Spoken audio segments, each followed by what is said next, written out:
Ezequiel y Salvador Huerta Gutiérrez. Santoral 3 abril. Salvador Huerta Gutiérrez.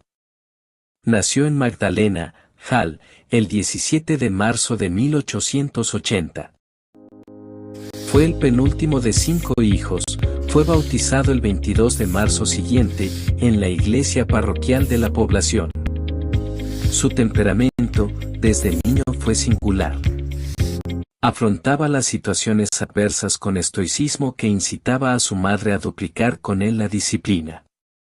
Ciertamente poseía algo del carácter de su padre, callado, ocupado todo el tiempo en sus faenas. Sin saberlo, iniciaba su camino por la senda estrecha y empinada que conduce al reino de los cielos.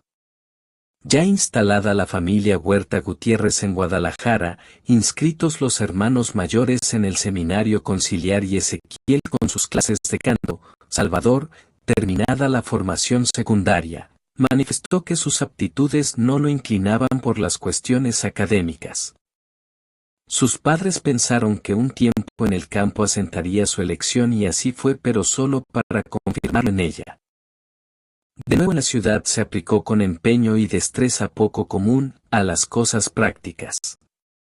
Pocos secretos dejó sin resolver en lo que sería su oficio, el manejo del torno mecánico en la modalidad automotriz.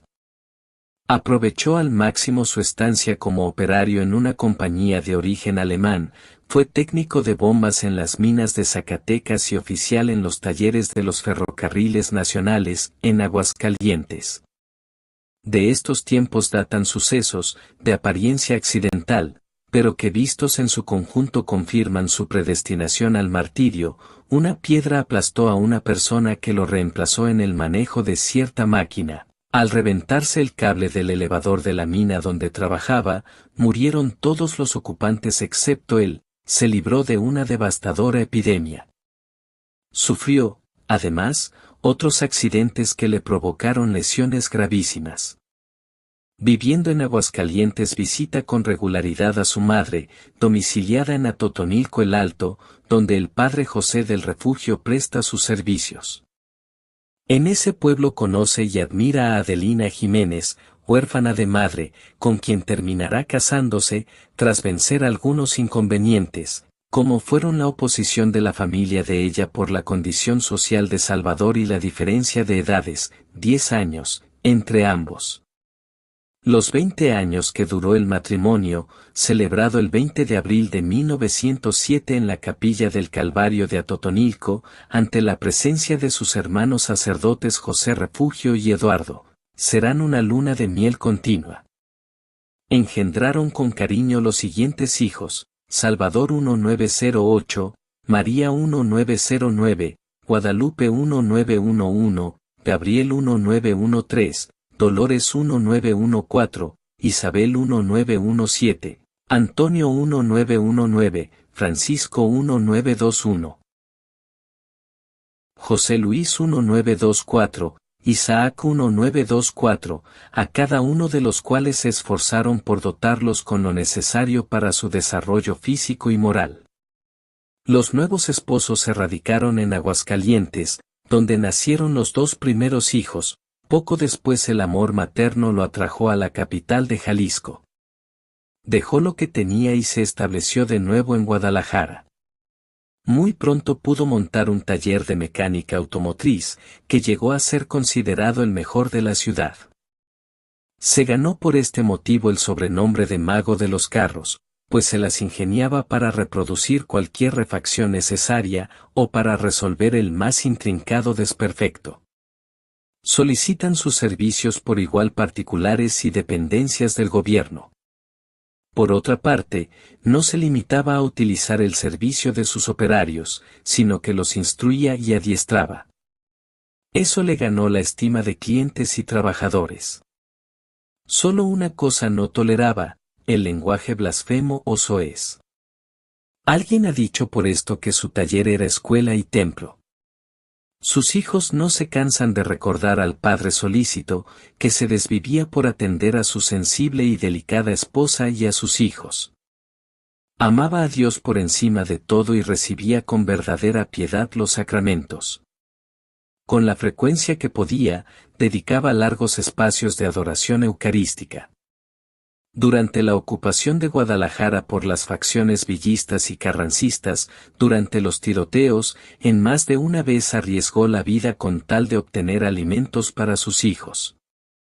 Sufría las adversidades con particular fortaleza, una mujer lo arrolló con su automóvil, sufrió quemaduras y heridas graves, todo sin quejarse, ofreciendo sus padecimientos por los de su esposa, Adelina. Yo le pido a Dios que me dé todos los sufrimientos, pero que a ti te devuelva la salud, comentó alguna vez a su esposa. Dedicaba los descansos dominicales a la convivencia familiar organizando almuerzos en el campo y paseos. Gustaba de la ópera y del cine. Con su esposa era atento y delicado, con sus hijos, cariñoso y enérgico. Todos los días asistía a misa y comulgaba en la capilla del Calvario, donde más tarde fue levantado el monumental templo expiatorio. Para aumento de su devoción eucarística, el 8 de agosto de 1921 fue aceptado como socio activo de la adoración nocturna del Santísimo Sacramento. Por las tardes, se reunía con su familia para rezar el rosario y, en las fiestas litúrgicas, se empeñaba en hacerlos participar en las prácticas recomendadas por la Iglesia. Tras la muerte de su madre, en 1926, recogió en su hogar a su anciano padre. Como muchos católicos en Guadalajara, a Salvador le indignaba la persecución sistemática ejercida por el poder civil en contra de la Iglesia. Como muchos padres, también ve partir a su hijo, Salvador y a sus sobrinos Manuel y José de Jesús, al frente de combate. Ciertamente no le parece que las armas puedan traducir la verdad del Evangelio, pero, considerándolo un mal menor y un caso de legítima defensa, tolera el medio elegido. La víspera de su martirio lo asalta una de sus corazonadas. Presiento que algo va a pasar el 1 de abril de 1927. Trágicos nubarrones ensombrecen las expectativas de los Huerta Jiménez y de muchísimos hogares más. Han matado a Anacleto González Flores y a varios jóvenes católicos. Ese día, por la tarde, recibe a su hermano Ezequiel. Al notarlo preocupado por la inseguridad que impera y que a todos afecta, le increpa: no te apures, si nos quieren matar, pues que nos maten. Un poco en broma especula sobre la posibilidad de morir por ser católico. Momentos después los dos hermanos visitan las capillas ardientes de los mártires. Entretanto, se planea una estrategia para salvar la vida de su sobrino Manuel. Partirá en el coche de Salvador, muy de mañana, con rumbo a la estación La Quemada, para que pueda abordar el tren Sud Pacífico, que lo conducirá a la frontera con Estados Unidos. Lo acompañará la esposa de Salvador para evitar las sospechas de los retenes. Las cosas se realizaron conforme a lo planeado. En la madrugada marchó el contingente y Salvador dispuso de su tiempo como solía hacerlo todos los días. Ya en su taller, como a las 9 horas, algunos agentes de la Inspección General de Policía, como tenían por costumbre hacerlo, lo buscaron para solicitarle un servicio, solo que esta vez sus verdaderas intenciones eran otras. Sin justificar su arresto, lo encerraron en la Inspección de Policía. Horas más tarde su vivienda fue registrada, encontrando en las pesquisas algunos rosas y estampas religiosas pertenecientes al padre Eduardo Huerta. El interrogatorio y el tormento fueron practicados con toda formalidad, suspensión de los pulgares y flagelación. Salvador no abrió los labios ni para quejarse. Su delito, lo sabe, es ser uno de los miles de mexicanos que profesan la fe católica y no está dispuesto a renunciar a este título. En el transcurso del día, para amargar más sus últimas horas, fue arrestado su hijo Gabriel, adolescente de 14 años, quien llevaba viandas a su padre, pero que fueron consumidas en el acto por los esbirros. A la medianoche parten al panteón de Mezquitán. Ya en el patíbulo perdona a quienes le quitará la vida.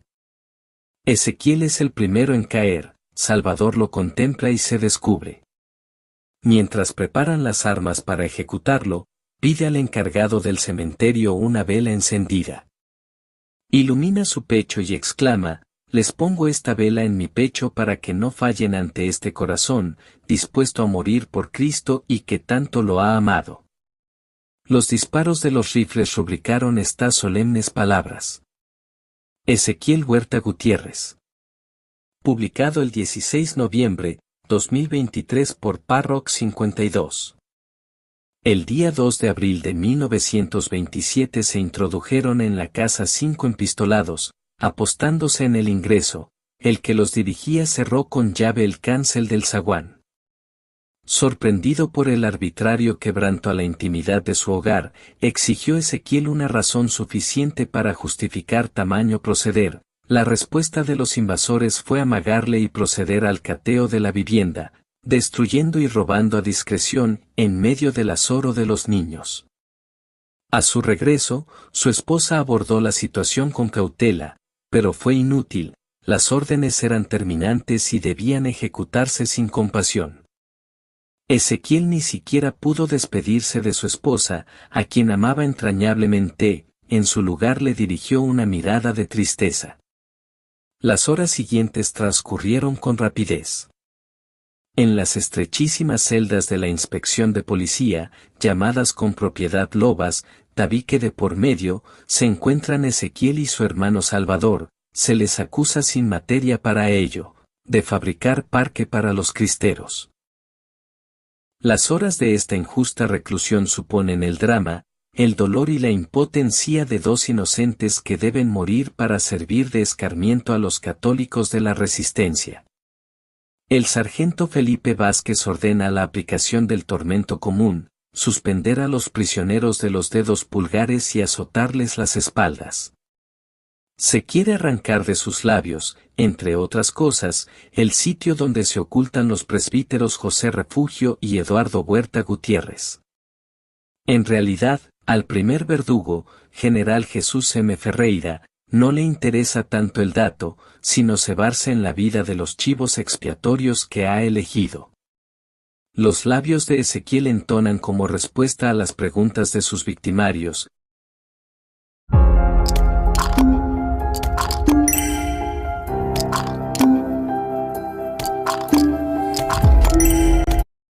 el himno eucarístico, que viva mi Cristo /, que viva mi Rey /, que impere doquiera /, triunfante su ley. A golpes, hasta dejarlo inconsciente, lo callan. La inerme víctima, es devuelta a la loba. Al recuperar el conocimiento, reza: Señor, ten piedad de nosotros, Cristo ten piedad de nosotros. Sabe que su muerte es inminente y se prepara a ella. Su última providencia es en favor de su familia. Dígale a mi esposa que, en la bolsa secreta de mi pantalón, tapada con el fajo, traigo una moneda de oro que es lo único que no me quitaron. Subieron a los hermanos Huerta al vehículo donde se traslada a los delincuentes comunes, una como jaula, la Julia, en labios del pueblo. Con la sirena encendida recorren la distancia que separa la inspección de policía del cementerio de Mezquitán. En un extremo de ese lugar aguarda un piquete de soldados, frente a los cuales son colocados Ezequiel y Salvador. Este dice a su hermano: «¿Los perdonamos, verdad?» «Los perdonamos», responde Ezequiel. El primero en morir fue Ezequiel, acto continuo lo siguió su hermano. Después de la ejecución, sus cadáveres fueron arrojados en una misma fosa, cavada con antelación. Urge borrar todo rastro del crimen, pues, según calcula el verdugo, entregar los cuerpos de las víctimas a la familia convocaría una vez más a los indignados católicos tapatíos. El grupo de los 9 mártires beatificados por Benedicto XVI el 20 de noviembre de 2005 es completado por Anacleto González Flores, laico; 1 abril José Dionisio Luis Padilla Gómez, laico; 1 abril Jorge Ramón Vargas González, laico; 1 abril Ramón Vicente Vargas González, laico; 1 abril José Luciano Ezequiel Huerta Gutiérrez, laico; 3 abril José Salvador Huerta Gutiérrez, laico, 3 abril Miguel Gómez Loza, laico, 21 marzo Luis Magaña Servín, laico, 9 febrero José Sánchez del Río, laico, 10 febrero. Ese mismo día también fueron beatificados los mártires, Andrés Sola Molist, sacerdote, 25 abril José Trinidad Rangel Montano, sacerdote, 25 abril Leonardo Pérez Larios, laico, 25 abril Darío Acosta Zurita, sacerdote, 25 julio.